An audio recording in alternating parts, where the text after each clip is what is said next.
I was practicing Buddhism, the sect of Nichiren Shoshu, which came from Japan. I was chanting every morning and night. My sister, after the O-levels, came and said, Dad wants to see you. So by that time, my dad had been transferred to Tamale. So I went to Tamale to meet him. Apparently, she was just trying to, help us mend our relationship. I got there, told my dad, I've changed.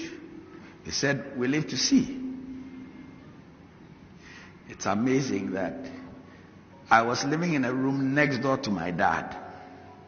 And then one day it was raining and I thought I could do my dope in the room. So I was doing it. And my dad came and knocked at my door and said, there's some smoke. There's some smoke. I said, they are burning some rubbish.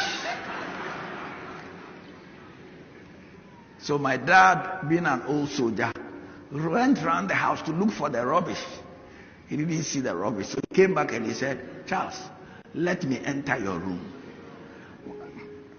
And I remember what he said when he entered. Immediately he entered my room. He said, Charles, Ekum. The room was filled with smoke. That was how bad it was. The same thing that I did that he disowned me, I was trying to stop. I couldn't stop. Then, by this time, I had become a pupil teacher. I was teaching and going out, chasing girls left, center, right.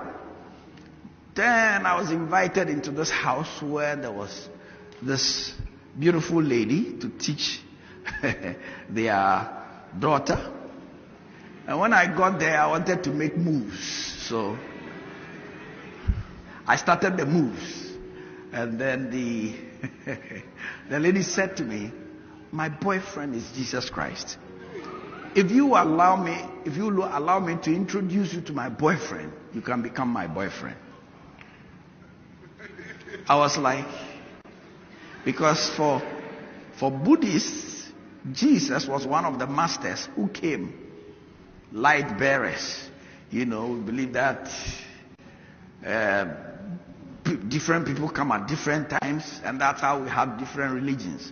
So for me, it was like, okay, if Jesus is your boyfriend, it's a joke in my head, I'll go. And I will never forget that day in 1980. That day I was high on marijuana. And I walked into the church. And when I walked into the church, I was in a bowler shirt. And I was walking like that.